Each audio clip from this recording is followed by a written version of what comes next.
for everything working well. We can't take that for granted. Yeah.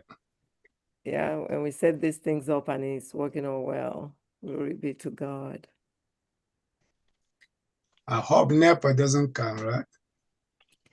I hope not. Don't call it into being, you know? You don't want to call that into being. And So, welcome. Welcome to Medical Mondays with Dr. O. Welcome to another evening of dialogue is going to be today, and education, and hopefully finding some resolution or suggestions that can move us forward. I am Dr. Tony Opeyemi. I'm a family practitioner who also treats HIV and substance use disorder in Maryland. Streaming today from Nigeria, sweet old Nigeria. It's nice and warm here. So if you are cold in the cold weather, sorry. In Nigeria already. Yes. That was just Friday night. Oh my Yeah, God. yeah, I'm here. Go for Johnny Mercies. We thank God for Johnny Good to see Mercy. you. Yes, Yes. yes.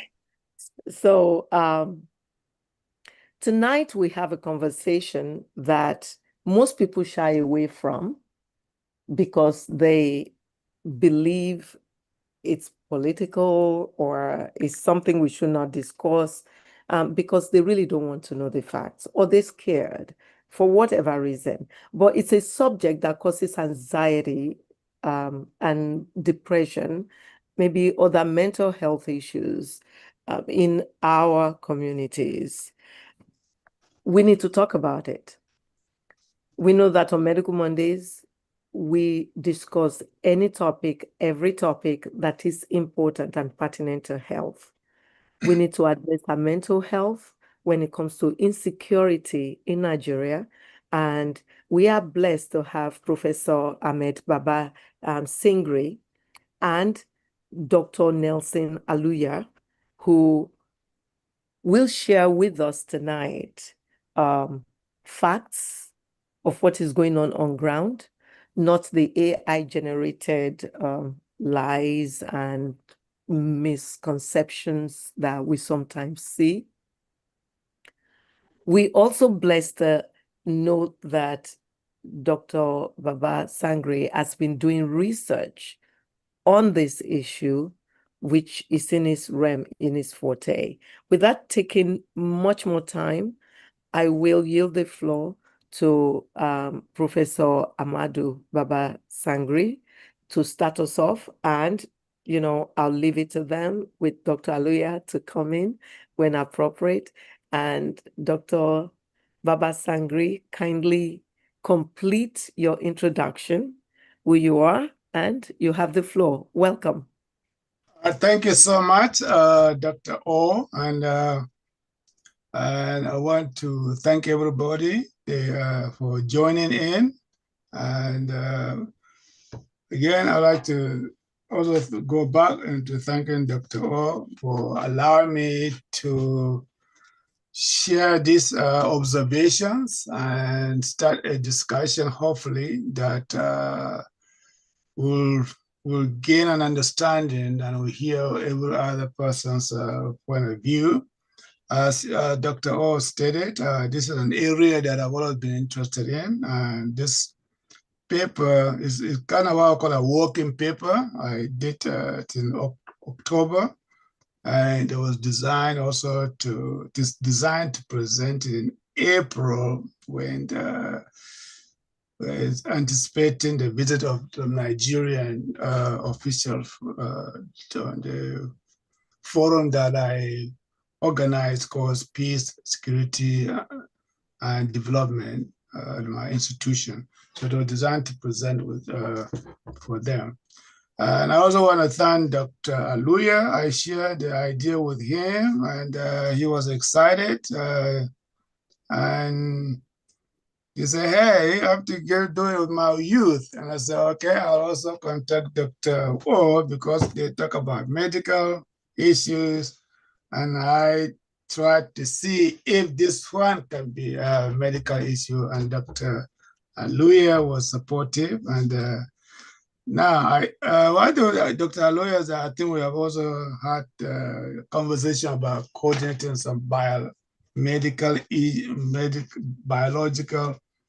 theories on crime, but we haven't come to that yet. So this is going to be something that we're going to talk about together. So I want to thank everybody again. Yes, again, my name is Dr. Baba Singre, Amadou Baba Singre, originally from Nigeria, northern Nigeria, of course. That this issue of religious conflict, and so I kind of try to turn it into a conversation that I want to see addressed from health perspective, from health. So that's why the title, as you can, government have seen it, has to do with the that it is a health issue. Terrorism is a health issue. It's a health issue, but as I say, it is a socially created disease. That's where I look at it. It's a socially created disease because it deals with interaction that involves the threat of people's lives. And not only the threat also, but out of that situation, people are injured, people are maimed, people are killed. So, well, and when we look at the whole healthcare establishment, is about saving life,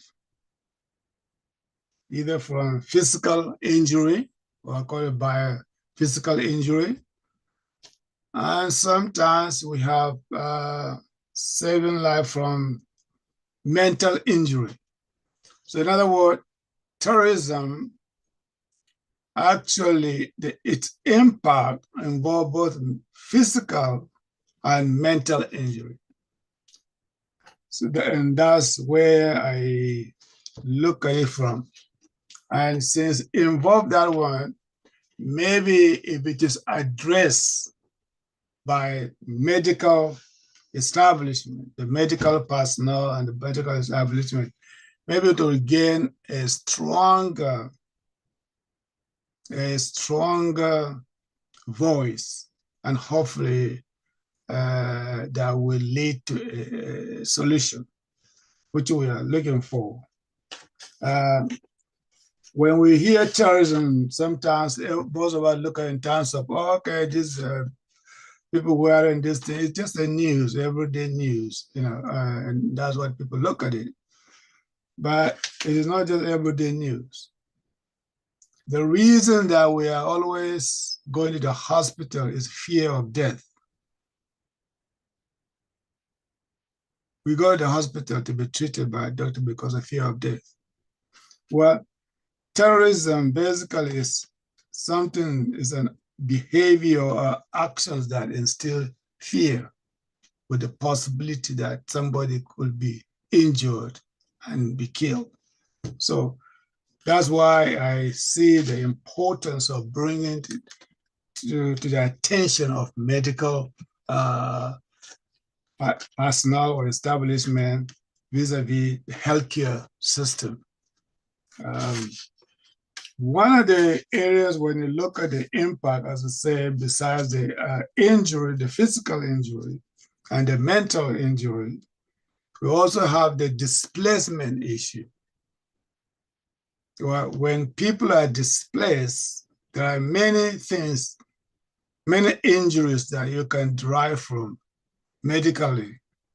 One, these people suffer from their children and the people suffer from malnutrition.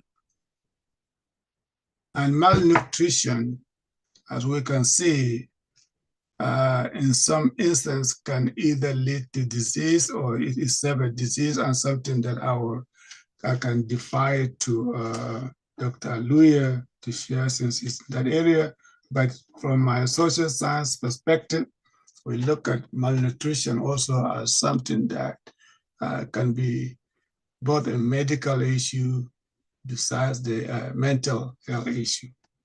And so displacement leads to that in terms of when we're dealing with terrorism. So terrorism is not just something that we hear in the news, or these people, we killed this, many are, because when we are reading the news, we take away, because we don't put it in the medical term,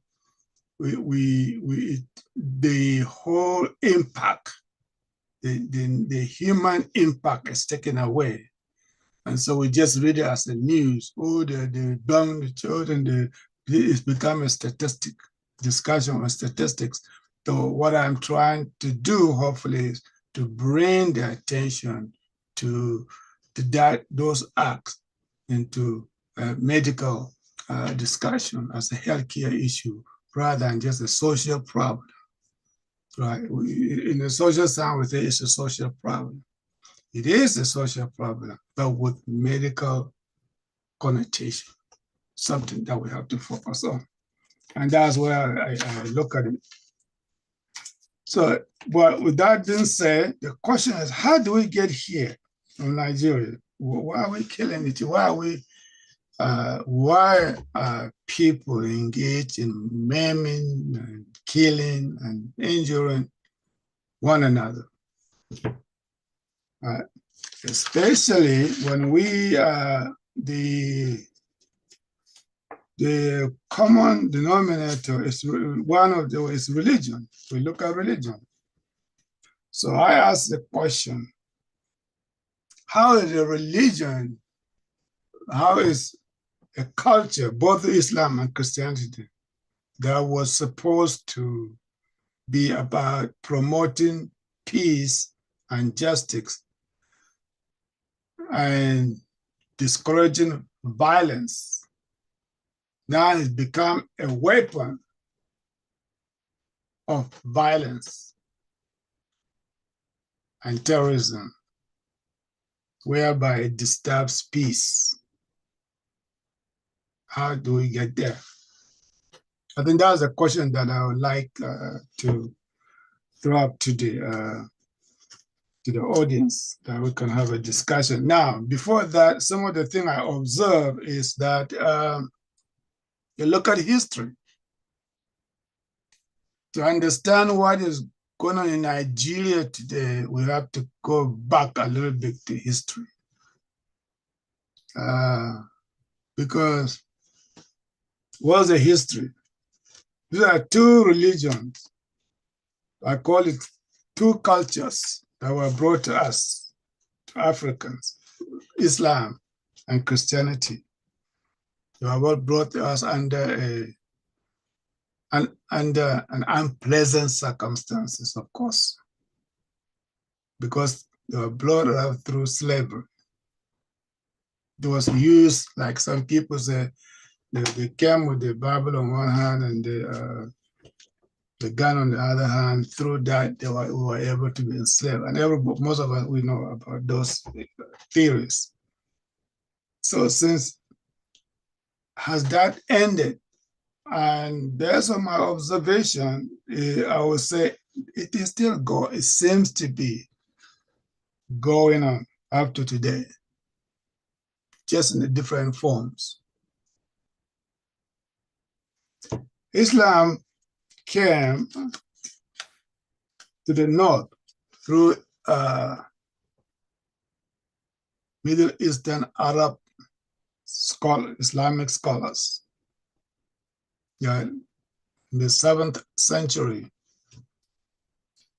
Christianity came to the south, according to history, in the 15th century through the Christian missionaries. So we have the Islamic missionaries in the north and the Christian missionaries in the north, in the south. So both actually were instrumental in trying to, well, in not trying actually successfully cultivating their culture. That's religion, we call it, right? In both regions that they were able to be successful in. So with that, then we look at it. Okay, so when a religion comes to a place, of course, it comes, as I say, it's a culture. So it changes the dynamic of everything. So in the north, there was Islamization of the northern region because of the, again, the Arab Islamic missionaries. In the south, there the Christianization. We don't use that word much. We hear about Islamization, but we actually use Christianization. So those two things kind of bring us together. And we thought, okay, hey, that was cool because those people brought something that we admire and we embrace. Little did we know that now it is becoming a weapon. I'll call it a weapon of chaos, mistrust, and then resentment, jealousy, hatred, and then the violence. So it builds. So it always remind me of a movie. Some of you might have heard about it or not. Some people might not. It's called The Gods Must Be Crazy. I don't know whether some of you watch it or not. The Gods Must Be Crazy was a movie that I watched in the 80s. I enjoyed watching it. I used to laugh. I didn't understand the meaning until actually now.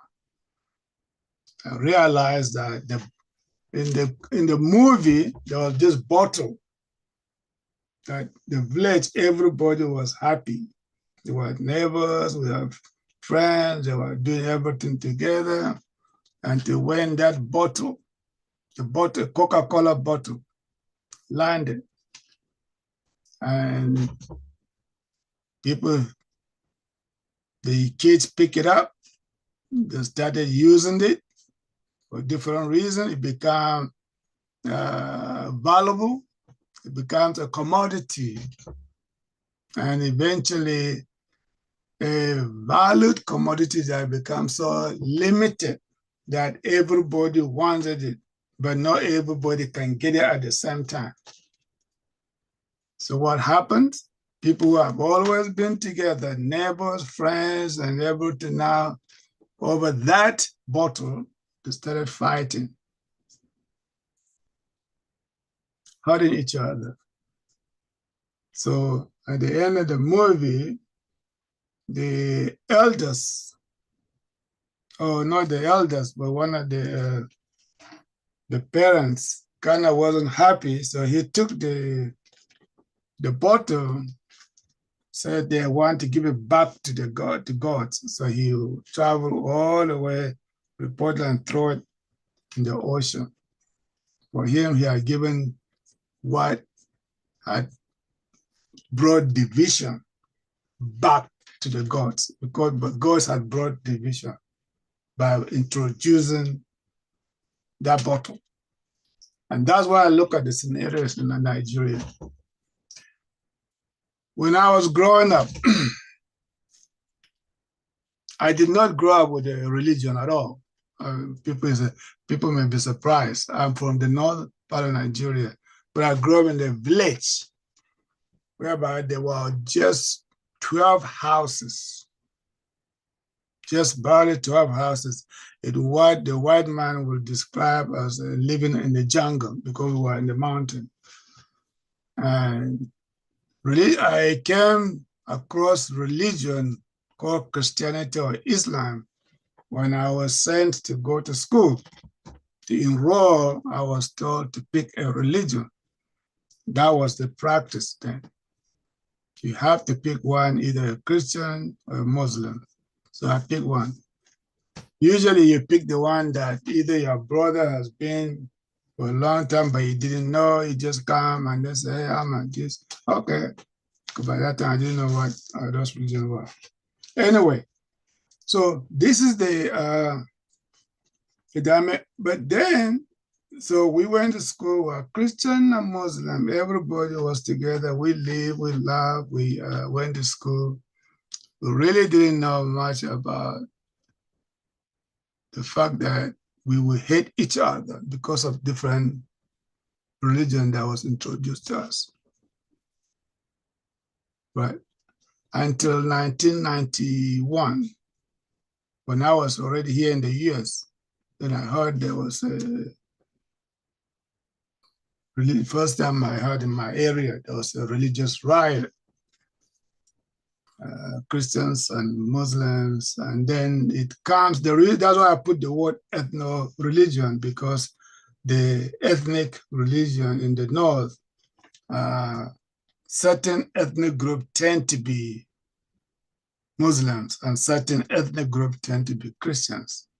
So when people talk about Hausa Fulani, and the thing that, so it is, when I ask somebody from South, I say Hausa Fulani, for him, we thought that everybody would speak Hausa or Fulani.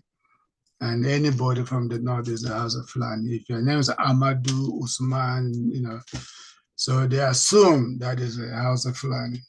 One thing with the North is that there are many, many tribes in the North. In my local government alone, I think there are about 16 or more tribes. And those small tribes, they are not Fulani, Hausa, but they are different tribes who actually are Muslims, or different tribes are Christian. And when you see those tribes, you may think they are Hausa or Muslim.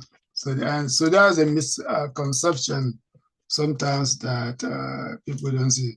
But in any case, so that kind of lifestyle that everybody practice their religion. I remember on Christmas Day, the Muslims and boys and the girls were all celebrated, and the Salah, the same, we all celebrated. So there was no much, we didn't see the division at all. We went to school together. So until this, I said, what happened? Right? Then I look back, look at the establishment of Nigeria. 1914, and Nigeria became a country. But then we were still there. My village was not that relevant. Then we started something now called a different economic system. That economic system meant that you have to work for first you have to get an education. You have to go and get employed, get a job. You have to make money to pay your bills. So that is what I call the bottle. We now have to work for somebody to make money. And then competition issue in that area. You have competition for the resources. Nigeria became that way too. I don't want to bring a painful memory, but that was one of the people, some historian think that's what led to the Civil War, when administrators were picked based on how much education they have. So that we already know. Right. So all those, if you put them in perspective, then you can see the dynamic why we are fighting. People are fighting. And yeah, you may think it is about religion.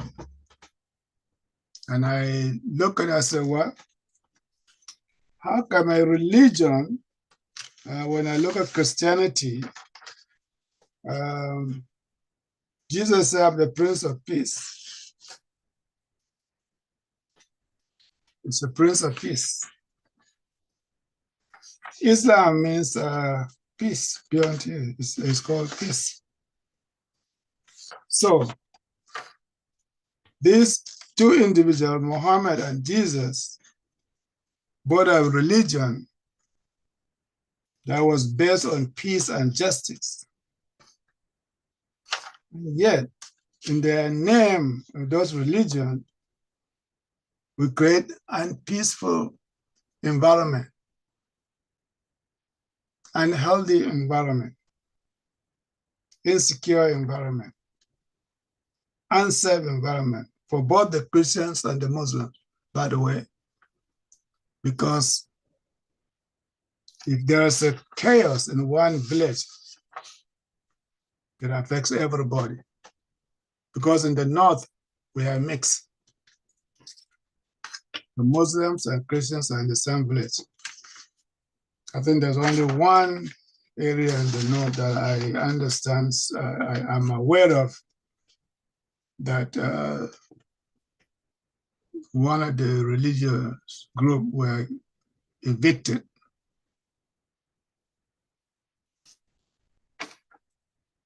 Three of my brothers died as refugees in their own country, displaced. Now, all of them were Muslims, even though in my family, some of us are Christians, some are Muslim, yet they could not stay in the village where they were born and raised, where their mothers and fathers were, because they have different religion. And it's not because of the religion per se, but because of fear of individuals who believe that it is okay to kill your neighbor. I was reading that, I came to this idea of killing your neighbors, and I came to a verse in the Bible, Proverbs say, he that is void of wisdom despite his neighbor, but a man of understanding and wisdom hold his peace. The word continue to be peace. So that is why I want us to share, to have this conversation, because like I was there was a communication in one of the platforms, WhatsApp platform, and somebody, Charles Obekwe, I don't remember his last name, but he's from the East. And somebody was saying, well, the Muslims and Christians, and Muslim killing Christian, Christian killing Muslim. And one of the things he says that ring a bell on me, he said, no, Nigerians killing Nigerians. It's true. He said it is Nigerians that are killing Nigerians. One of the areas that sometimes we will find ourselves, we say is, well, there are too many tribes, and because of the tribes. And so I ask myself, if I ask you today, and I would hopefully, when somebody will come with us, how many tribes do we have in Nigeria?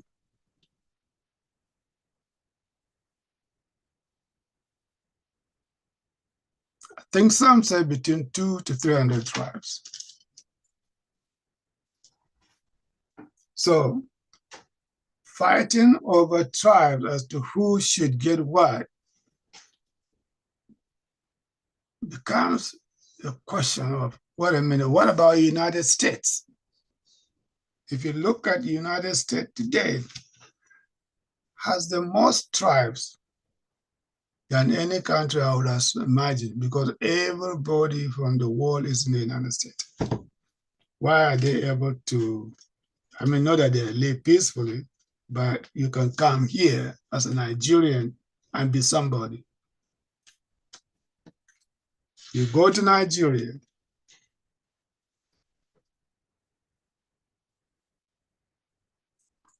somebody say, when I went to Nigeria, and then I came back, I realized that when we talk about discrimination, it's worse in Nigeria among the tribes than you can ever feel here among the in terms of race. Why? Your question is why? How is it that we are here? Nobody has ever asked you for your religion. I assume when you apply for a job, or for your tribe, when you apply for a job. But in Nigeria, tribes and religion is becoming something, not only in discrimination, but in the fact that whether you can live or not live, and where you can live. What are we doing about it? So everything happened in this country is just leadership. Then I look at the leadership in Nigeria. Because leaders, the government, according to social philosophers and political scientists, is designed to correct behavior of citizens while promoting security, safety, and safety of the community.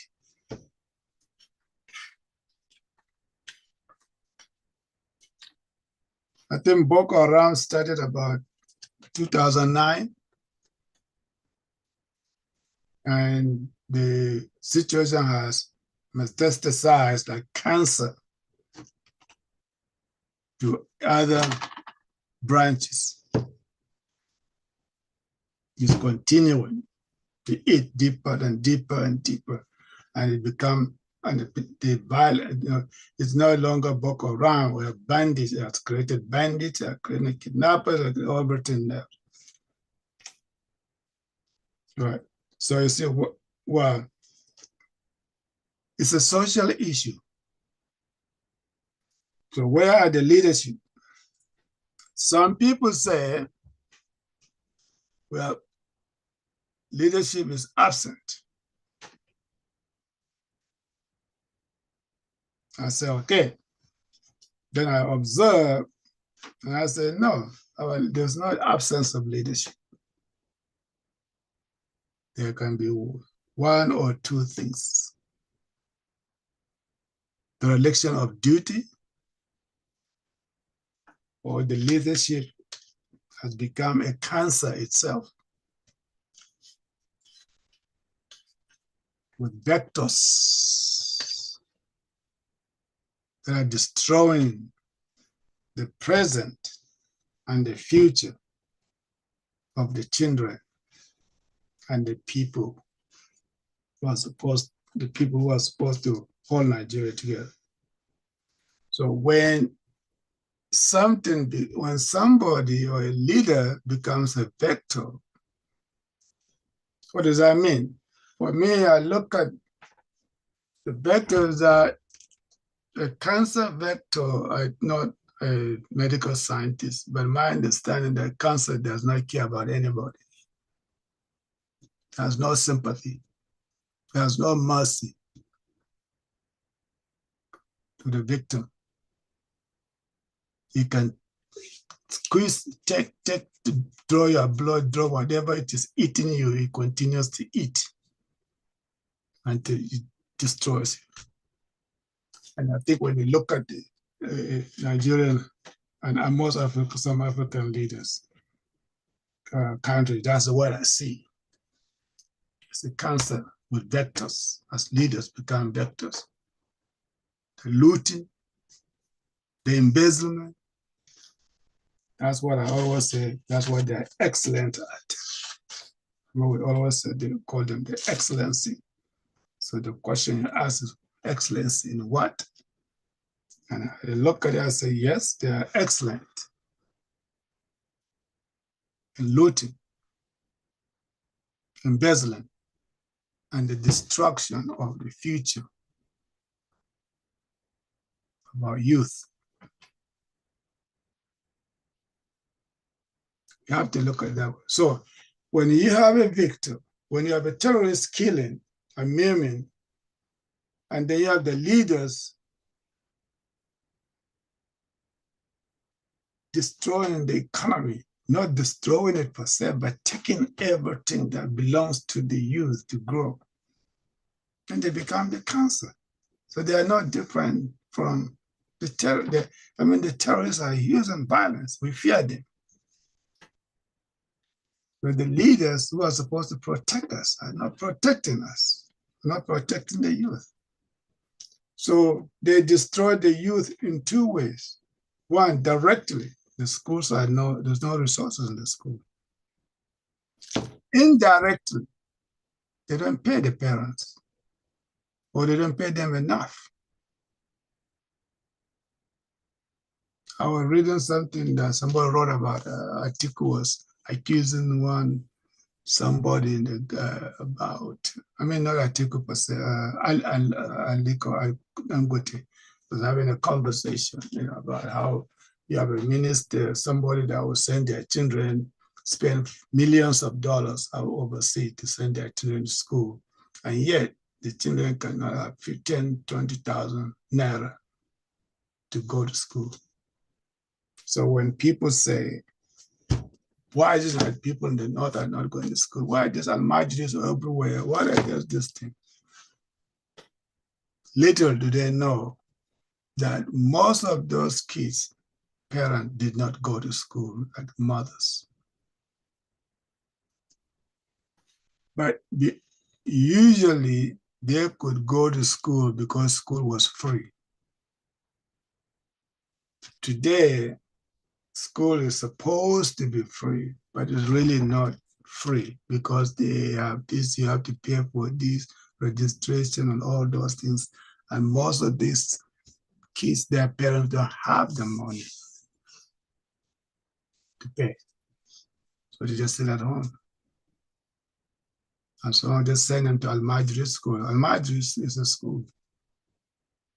The girls, they marry them early because well, hey, I don't want you to go to school because I don't have the money to send you to school. So just go and get married at that age. So those are the areas, things that I know I go on over, but I want us to get the holistic view of what is going on in Nigeria, in the north, particularly. And it is an epidemic because it's going from state to state to state to state. And we need a solution, but we have to, as doctors, you guys, you can't solve a problem if you continue to misdiagnose. You cannot heal. You have to have the proper diagnosis. You don't look at just the symptoms. We focus on the symptoms. So that's why I say this thing needs to be seen. They look at it, and I direct this presentation to medical personnel. And that's why I share with, when I shared with Dr. O and others that have done, that what are we going to do about it? What are you going to do about it? So I call upon you, the medical scientists, the medical personnel, scientists, social scientists, even legal minds, to come up with a solution on how we can make Nigeria healthier, wealthier, and greater than ever before. And that's why I'm appealing to everybody in this panel. We are different. That's why God made it. None of us here chose to be born in the tribe that you belong to. And none of us here chose to be born from the region that you are. none of us here chose to be born from the religion. But now we are grown up. I changed my religion. And as I say, I have changed religion within the years. But when you grow up, you change. So we have to change the conversation. The last thing I want to point out is that one of the most effective ways, an effective bottle, that bottle is used, is communication. We are in a communication wars. I think Dr. O mentioned something about the IA, and I hope there's not an IA. Yes, the IA is becoming effective in deceiving or sometimes deceptive and other things. And that's why I, with the hope that we can be objective when we analyze and try to by analyze the situation. Critical, we can be objective. But when we are looking at the symptoms and pointing fingers, no, it is your fault, no, it is your fault, no, it is his fault, the Muslim, no, the Christian. We forget that Nigeria, you look at Nigeria as yourself, as your body. It's an organism, it's an organism. When one part is sick, the whole body is sick, right? That's why when I have a headache or I break my hand, I have to go to the hospital to make sure that it is cured so that my whole body will be in the state of equilibrium. Nigeria is sick and has a disease. And that disease requires proper diagnosis. It's a health epidemic. My observation, and I will want all of us to see what role we can play.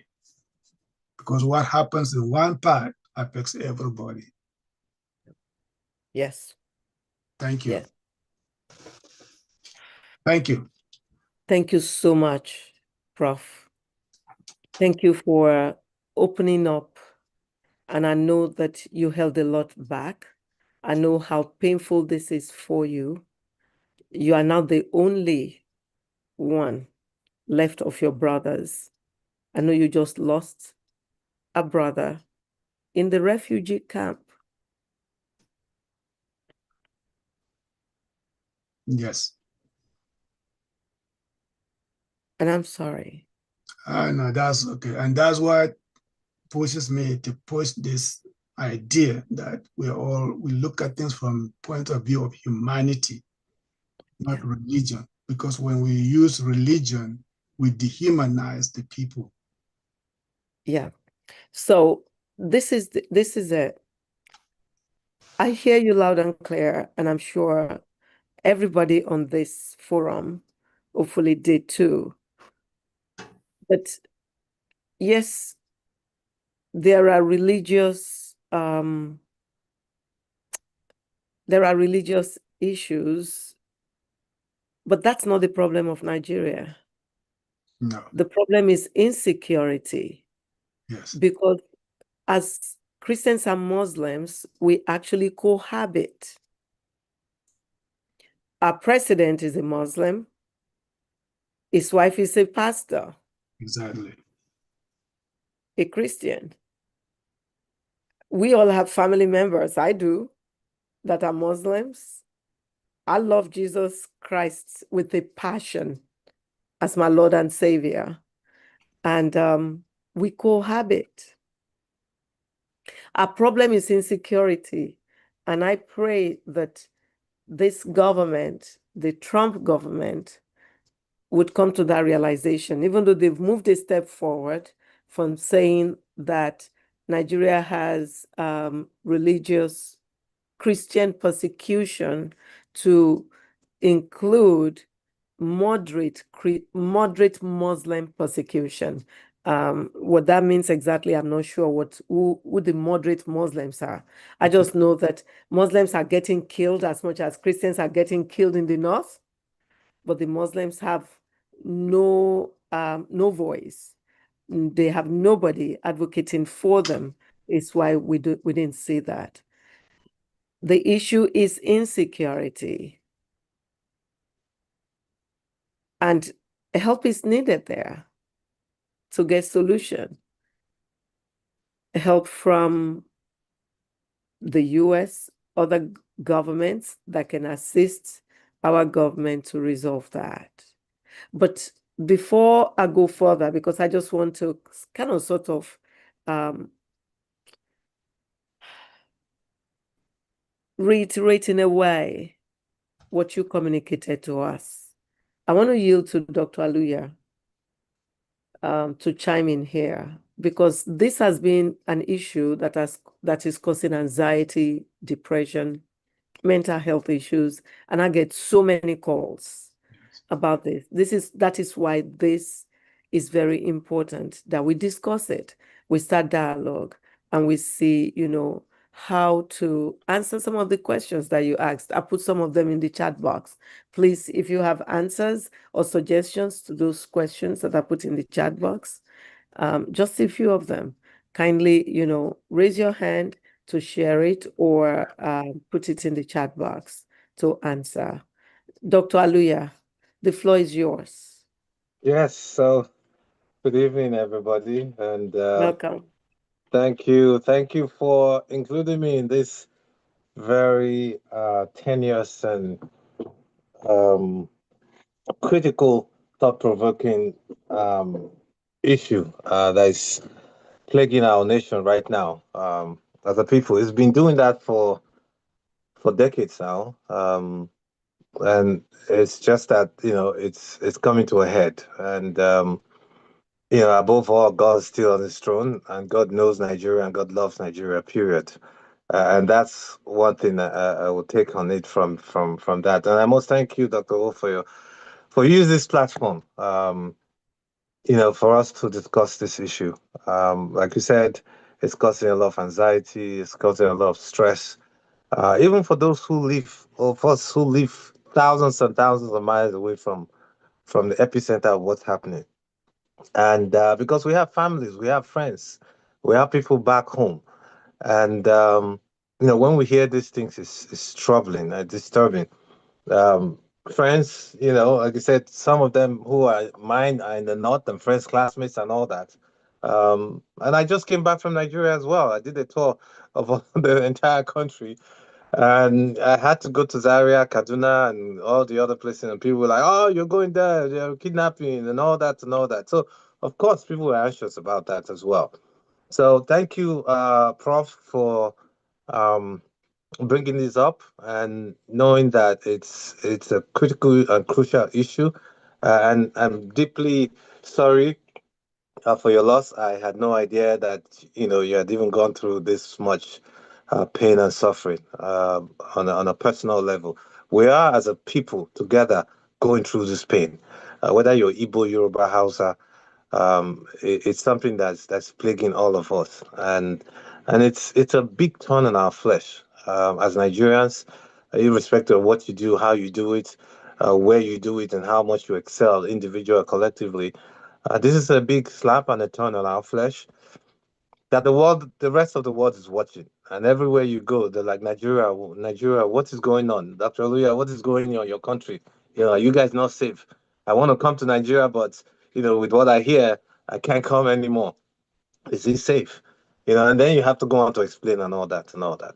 So the big issue, like you said, terrorism and the medical, the ethno-religious issues and how it affects health-wise is the critical health issue. Now, health, it's health issues or health matters are uh, um, not just a public health concern, but they are national security issues. Health. And that's why a country, or what most wise country, take their health and health data very seriously, because they know it's a national security issue. And when issues that are bordering on social economic factors, the next thing that really goes on to affect is health on a number of cases, a number of large cases, and we can talk about a few of them subsequently. But then the crux of the matter is terrorism and the insecurity. But the irony is this: what is terrorism really? What is the definition for terrorism? What is it? People talk terrorism, terrorism. What is terrorism? And like most people say, it's the unlawful use of violence or threat to intimidate or coerce a government or civilian population for political, religious, or ideological goals. This is aimed to create widespread, panic and fear beyond the immediate victims. Um, so as to influence behavior and policies. And that's basically what it is. If you look at it, it encompasses all of that. And that's because these people do these things to get or garner the attention for others and to truly cause panic so that their ideology, their thought process of what they have will truly, wake people up to their cause. We hear that Boko Haram, like the definition, Western education is haram, and they go around kidnapping kids, 300, 200, like we've heard before. Of course, that causes widespread panic beyond the area where those kids were kidnapped. In the south, they're like, oh, okay, what's going on? In Kaduna, that's far away from where those things take place. What's going on? People panic. So it's done intentionally. Now, my brother actually went back to history and talked about where all of these things coming from. Um, Again, Nigerians lived in kingdoms or empires, as we've always seen.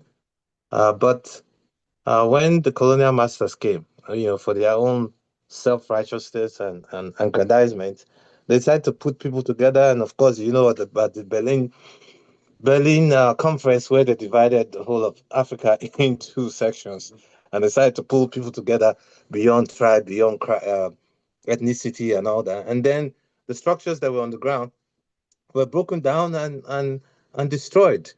I watched yesterday with such cunning um, interest. Um, it's a movie about Buchana land that eventually became Botswana. It's called The United Kingdom. A United Kingdom. Just watch that movie. I've never seen it before. I've never heard about, Sese, what's the guy's name, who eventually became the first president of Botswana. I mean, it's incredible, the whole story. So looking back, and that's where all of these things carved out from. So animosity, anger, pain, and all that grew out of it. But then the Western, you know, um, ethnic groups as well played their own, ideology and played one people and one set of people against the other. And because we did not know, and they sow seeds of discord, amongst us, and that seed of discord has been on for a long, long, long, long time. Um, Nigeria was amalgamated in 1914. It became a country, and the fight for independence. Some people wanted it early, some people didn't. But all of those things, and the anger, the despondence that came out of it, is eventually what we're seeing today. But however, the average Nigerian, like I said when I came back, do not care about this. The average Nigerian do not care. What they truly care about is to live together, fend for their family, feed their families, pay their children's school fees, provide food, go home, sleep, and come back and worship their God however they want to do it in peace. That's what the average Nigerian needs. But again, it is the weaponization of all the tools that those who are deviously seeking power must use to create chaos. Period. We learned it from the Europeans. They've always been doing that. They've done that in their continent for centuries, um, and they brought the same thing to us. And it's such an irony when they found out that they were going to fight themselves over a piece of land in Africa, because then Belgium were like, no, I own here. Britain, no. Germany, oh no. Then they were smart enough to sit together and say, you know what? We can't fight ourselves over these crude people. I'm sorry to use that word. Um, let's have a conference. And that was where the Berlin Conference took over, and then they decided to split the continent. But one thing they've refused us to do is for us to sit together and understand our problems and say, you know what? We also will not fight over each other over little things. Every time we try to do that, they sow seeds of discord. We know that. And that's why when all of this issue about the insecurity and all that, you see that there are Western perpetrators and influencers and people who are arming them, excuse me, not just arming them, but also financing that as well. Yeah, for a number of reasons. Um, Again, they finance issues because they want minerals, and that's why that movie I said you guys should watch it. I mean, it's connotes to so seriously to Nigeria, and again, they come in, they mine and do whatever they want to do. In Nigeria, the tool is religion. Yes. In um in Haiti, it's gangsterism. That's the tool. In Democratic Republic of Congo and the DRG and all that, their tool is political agitation. So they seek tools that they use in areas that would best serve them to do what they need to do. And of course, in doing that, 2 million people are in IDC camps, right? Entire displaced people's camp. And Lord have mercy, what that camp looks like. First and foremost, you're disposed from your home, your ancestral home, place you know, place of comfort. There's nothing like when somebody comes to their own house. Whether there's food, there's no food. You know it's your house. You put your head on the floor, you wake up with the hope that tomorrow, when you wake up, you can go on to fend for yourself. You can see your children. You can see, but when your children are taken away from you, the innocence of your children are also taken away from them. That despondence is so heavy and so big that no parent will want to ever go through that. And that's the ache and the pain that people go home with. When I mean home, they transcend, they die with. And only God knows how many of them has cost the land because of things like that. Honestly, people will curse our land. And that's why, as individuals, we who know better will wake up every day as you thank yourself, thank God for your life and whatever you bless the land. There are people who've cursed the land because out of pain, out of despondence. And these kids are separated, the families are separated, mother killed, father killed, head of this disorganized. So you can imagine the emotional turmoil and the stress. I mean, who is talking about PTSD in those kids? Who else? Nobody. Now go look at the IDP camp. What's the living condition in them? Every day we talk about countries on earth that have eradicated polio, right? Every time it is 2 or 3 countries. Pakistan, Afghanistan, and you know what the third country is? Guess what? Nigeria. Sometimes they eliminate it, they take off the list, and then it comes back because of all this. So we as a people and as a government don't understand the not just the moral ethical implication of all this. There are health implications as well. Cholera outbreaks, meningitis outbreaks, and you see those things particularly in the north, big time. hookworm, leishmaniasis, all of those things. And these are people who are put in very look. We don't have water in the first place anyway. Now you now pack a whole set of people in a place where they have not made adequate provisions for life sustaining tools or what do you call it? Articles for them to sustain life. I mean, we talk about the Maslow's um, law of hierarchy of life, health, water, shelter, and all that. How many of them have that there? You know, and tomorrow we talk about the outbreaks that eventually spread down from the north down south. The polio and all the other things that's happening. This, the chicken pox, the measles, and the number of children who are dying. How come? What's the number? If you look at, I mean, here in the United States, I think there are like 5 to 6 per 10,000 kids that die every year. National globally is like 23. Nigeria is up to 100, 125. And if you look at the Northeast, which all of these things place, is up to 200 per 10,000 kids.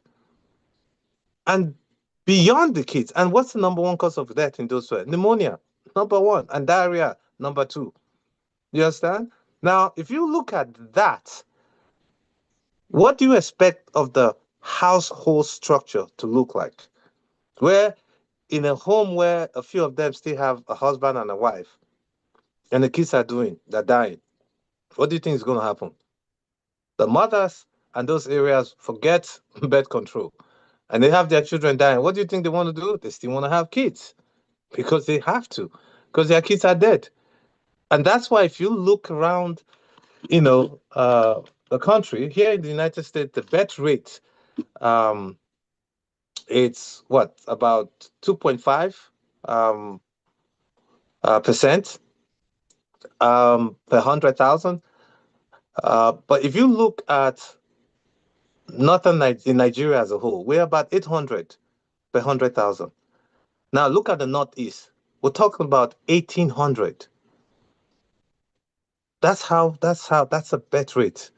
And we begin to wonder. And that's if you look at the north, everything that's bad tend to look bad more in the northeast than even it's high also in the west, western Nigeria, but it's also high, much more higher in the northeastern hemisphere of Nigeria.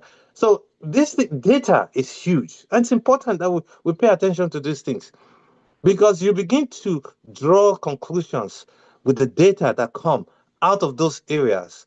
Um, with the social, economic, and ethnic issues that are bound in those areas. And it's a fact. We can't deny that. Now, we're talking about birth rate. Come talk about the death rate as well, right? All these women who are giving birth, how many of them are dying in childbirth? You understand? And these are young, innocent women who are dying as well. Healthcare structure is non-existent, I'm sorry to say. And then in those areas, it's even worse. Yeah. When globally the world had been able to succeed in bringing down the maternal mortality death rate from I think 230 to 202 per 100,000. Ours is still in the thousands in the northeast. In the whole of Nigeria, I think it's about 500 in certain areas to 800 in the west and south in the 500. But northeast it's about 1,800. So these are issues that are there. The question is, how many of our people, even home right now, who are in government, know this data and know these statistics and are paying attention to this and drawing the inferences how these things are affecting us as a people?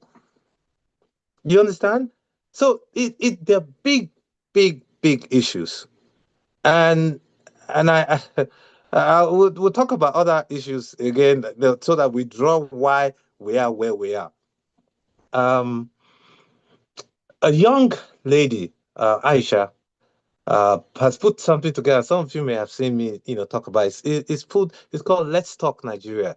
And she's a young person who I mentored, with all the other people that I mentored. And I knew her, but I just thought I didn't know her that much until she was able to put this program together. Let's Talk Nigeria. And we talked about these same issues that we're talking about today. And when it was done, she brought some lecturers and all that. I had to call her. She's from the north. And I called her, like, Aisha, my God, I'm so impressed with what you did and all that. So where are you now? She said, I'm at work. I'm like, it's 10 o'clock at night. What kind of work are you doing at night? She's like, oh, I'm a student, but I work to pay extra, to get extra money to pay for my school fees. I was shocked. Me growing up in Nigeria and all my contemporaries, there was nothing like that. Zero, nothing. Like, you're working and it's 10 o'clock. I'm like, where do you work? She's like, oh, I work at a hotel. I'm a front desk person. So when we're doing this, you were, I guess I come here Thursday and I do this, Friday till Sunday before I go home. And then I asked her, how old are you? And she's like, I'm 22. I was shocked. A 22-year-old was able to pull this together and it's become a series. I was so impressed. And you know why? I said, thank you, Aisha, because people like you and people like Zubair, Aliyu, Sani, all those people who I've met as I went to Nigeria, these are the people who give hope to us as a people to know that Nigeria would succeed. There are so many of them. A lot of our young kids, even on the forum, they've come up from time to time. So, but the question is this, why are we here? Why are we discussing about this? Two things. One, contentment. Contentment.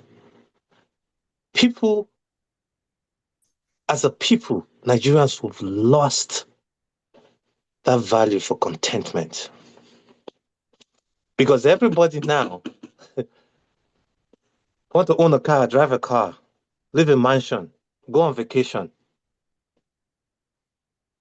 Our girls want to wear the next human hair, that's 600,000 to $800,000 naira. Carry the next iPhone, wear red bottom shoes, and all that. I grew up in Nigeria and I did not see this growing up. I didn't see this. In my area, when I lived with my grandma, because my dad was in the army, he was in Sokoto and decided me to stay back home in Benin. And I'll tell you why Benin. And because Benin, that's where I learned how to speak Hausa, surprisingly. We live in a place where there was Igbo, Yoruba, Hausa, everybody. And we live together peacefully.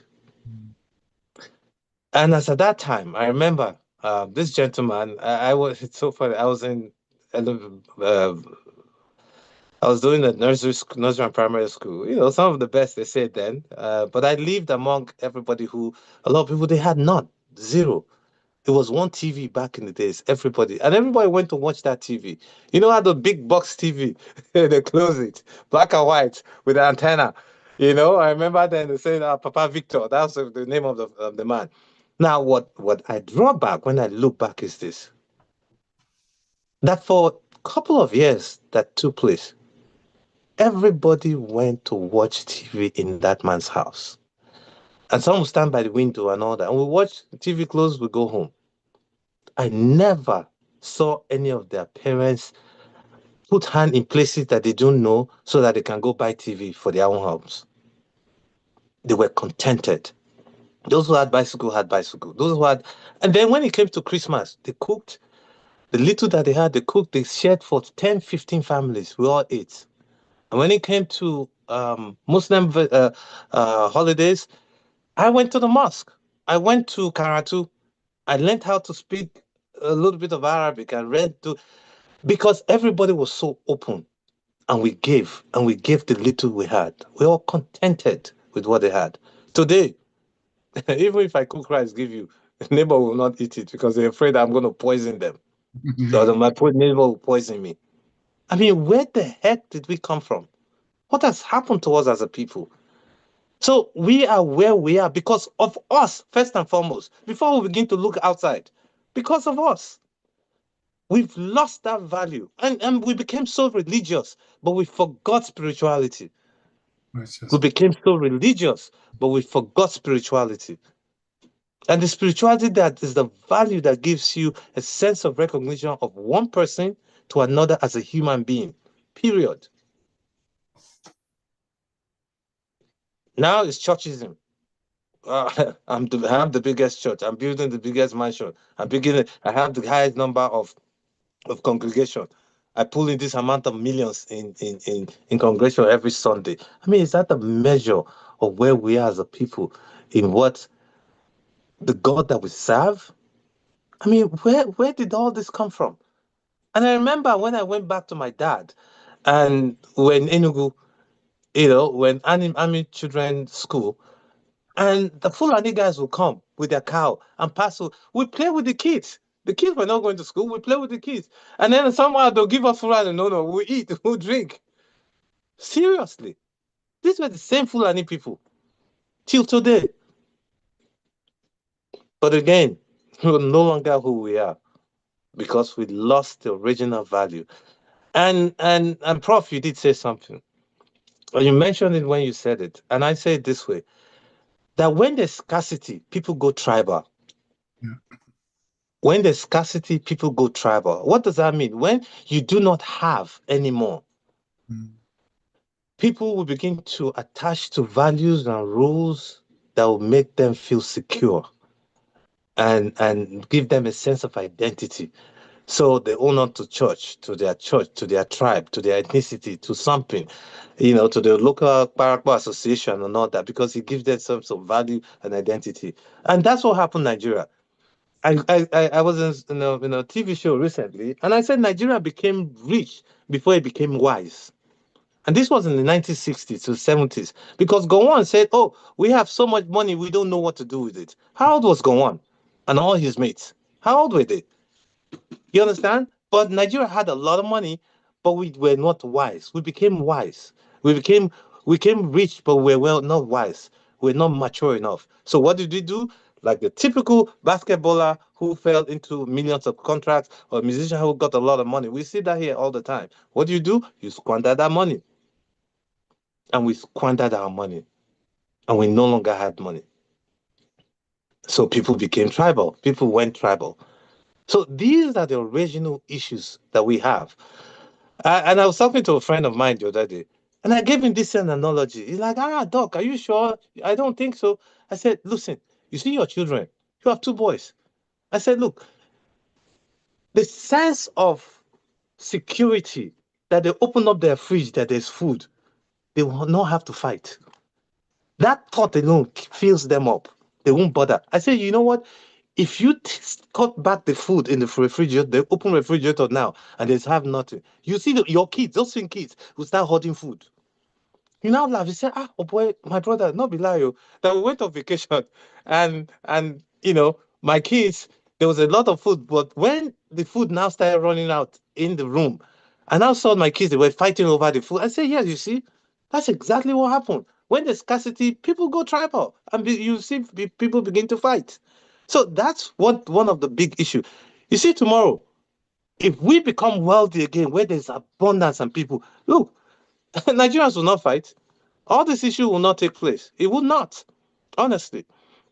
Now, out of that, we have a group of people who were devious. Devious means seeking power by all means necessary. They were devious to seek power for control. The politicians. Because we are involved in a political process that we hardly understand or know nothing about, the so-called democracy. And guess what? We seek power by all means necessary. So what have we done? We weaponize all the tools that we need to. The easiest one, like they call it, the low-hanging fruit is religion. So we weaponize it. The next low-hanging fruit is tribalism. We weaponize it. Within the South, within the North, everywhere we go. Look at it. So we do that. And then we weaponize poverty. Poverty has always been the tool that you weaponize to make people fall in place. We learned it from the Europeans again. So and they're doing that, and they create scarcity to a point where you become desperate and people desperate, and they can pick a few people, make them demigods within the space, and then they're happy. And again, weaponizing stuff, the imported people from outside who by no means had no sense of identity or structure on their own, and gave them some form of quality and brought them to Nigeria. Because at the end of it all, Nigeria is still abroad to a lot of people in the West Africa hemisphere. It is. People seek to come to Nigeria and value Nigeria. So when you bring a few people and say, hey, come to Nigeria, I will give you money, and you bring them here, you give them money, and then at the end, you weaponize them, give them weapons, and at the end, the money is no longer there. What do you think you do? You arm people like politicians have always done over the years. The people you arm, they become arm robbers. We see that. So these people who were imported from outside, they are in our country, and then there's nothing to go back with. What do you think they'll do? They become arm robbers. We have people here, us, our own people, who have gone into crime in this country. Crime. Because they want to go impress. I watched a video recently where, I'm sorry, I'm going to call names. A guy who was jailed here for 5 years in this country, 5, went back home and was being eulogized, and was you a deal, a deal or whatever, was singing praises, and they were having a party. How ridiculous that can be for people like us. You understand? And then you see politicians and everybody all gathering there. This is the issue. You understand? So when we talk about the the the the the insecurity and the terrorism, it's a multifactorial issue with a lot of people benefiting at every point of it. Those who supply the guns, they're making money. Those who are mining, they're making money. Those who are kidnapping and collecting money, they're making money. Right? So, and those poor boys, if you see them, do you look like that? Does any one of them look like they own a bank account? No talk of owning the 10, putting 10 million. Where are they putting it to? And then at the end of it all, the grand scale of it all that money passing through where? Our economic system. So again, this is where the willpower comes from. When we talk about the government, and when Trump was screaming and shouting, we're going to lock up, freeze up all those accounts of people who are collecting money. They know who's collecting the money. You freeze the money up. That's all. And everything stops. You can no longer buy guns. You can no longer give small change to some of those guys in the forest. You understand? They can no longer buy anything. You understand? So that's where it is, and that's where the government said. And when I gave a talk the other day, I said something. I said, Tinubu, since you were bold enough to literally cut off subsidy on oil, on petrol, be bold enough to take actions in dealing with the issues that's pertaining us. It is your government. You own it. The buck stops with you. You understand? So as a people, we will come together and support, the government. It's overwhelming. There are a lot of people who are almost untouchable within and outside the country. But us here having the discussion is profound and it's big, so that we begin to find solutions to it. And I'll stop by saying this, that the solutions we must find, I put it in two prongs: internal reconciliation and strategy formation. What does that mean? And external affiliation and association. What does it mean when you talk about internal reconciliation and strategy formation? We have issues within us as a people that we must reconcile. I'm sorry to say, there are people also who want to see Nigeria burn because they can no longer get what they want. Period. They want to see Nigerian burn because they cannot get what they want. So they flame in the fire. So there are emotional gains that they're gaining from it, outside of people who getting financial gains. So all of those issues, whatever your grievance is about Nigeria, the pain, the anger, the angst, will come together and reconcile, have that constitutional report, and discuss that. Because without that, you cannot sit and form a strategy that will settle our problems. And then the second prong is the external affiliation and association. What does it mean? Meaning you look for people who are outside whose agenda follows yours as well. You understand? Meaning, do they, if you fail, meaning they fail. God forbid there's a big fight today in Nigeria. And we have the whole country in refugees. We overrun Ghana and Benin and what do you call it? And Cameroon, who are all struggling themselves.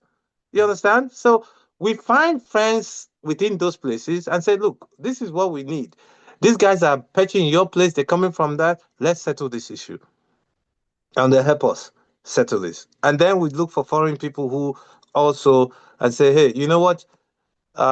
Your people are coming here to mine stuff.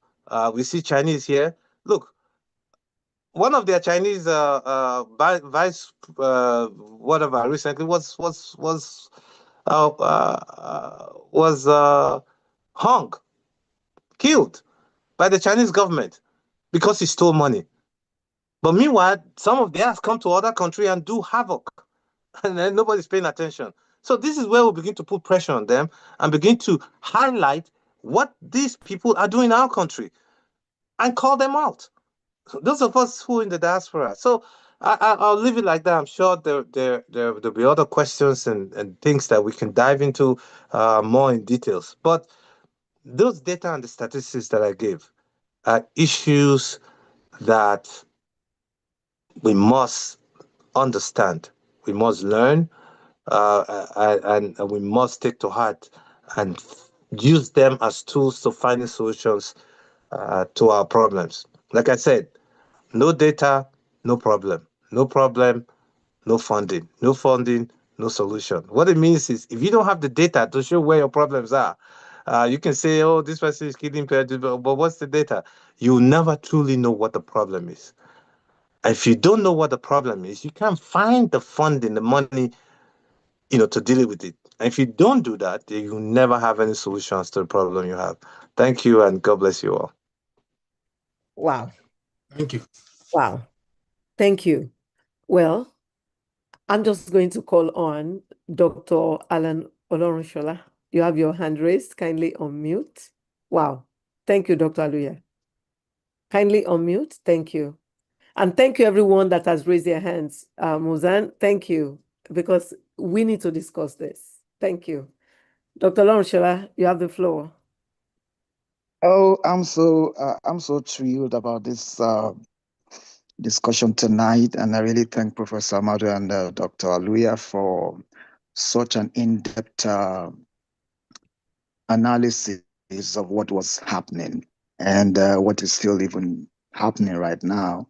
Dr. Aluya took me through a nostalgic journey about some of those things we saw while growing up. The love, the continuity, the contentment, you are just at peace with your neighbors. However, going forward, because he has started talking about how to prefer solutions, I think where to start is to have a template. And I think why we had contentment in the probably early 60s, 70s was because there was a national identity. We were just coming off the British, rulership. So we had that template in our mind. We had things in place. We had the systems. We had the structure. But when we were given the baton over, we started developing our own individual structures, unproven, not tested. And so we're doing try and error. And of course, the politicians came up with so many games and gimmicks, and here goes the divide and rule. Everybody wants a pie because there was no longer a definition, a national definition. And remember, in the course of that, there was a change of the national anthem. And I think in a way, some people were like, why did Tinubu change the national anthem? I think the old national anthem resonated with what we are talking about. We need a change of mindset from sectional, regional, tribalistic, religious background to a national. Let's have a national consciousness. What is good for the nation? Not just, what is good for my area, what is good for my brother. No, national. Let's think about the whole country. for once. And I think the old national anthem is speaking to that. Nigeria, we hail thee. Not just, we're just doing our own. So we need to, first of all, lay that foundation of a national consciousness. And I think that also speaks to Dr. Aluya's internal resolution that he talked about. Because once we resolve that within ourselves, that, hey, we need to go national, not just, our regional petty ideals and what we want, what we can get, then we can now start to build on that foundation. I yield. Thank you. Thank you. Wow. Thank you. Thank you. I hear people complain and complain and complain and talk about the problems and the problems. Give me solution. And here we are tonight. Thank you, Dr. Allen, because we now, talking about solution. And I personally, I'm going to say this on air over and over again, that thanks to President Tinubu for reverting our national anthem back to the original, to what Nigeria is. That's Nigeria. Kudos to him. I had no idea what that one was about. Up to today, I couldn't say a word of the last one. You're right. So thank God. Thank God he came in and he did the needful. Nigeria, we hail thee indeed. So, Mr. Mozan, where are you? Mozan? What happened to Mr. Mozan?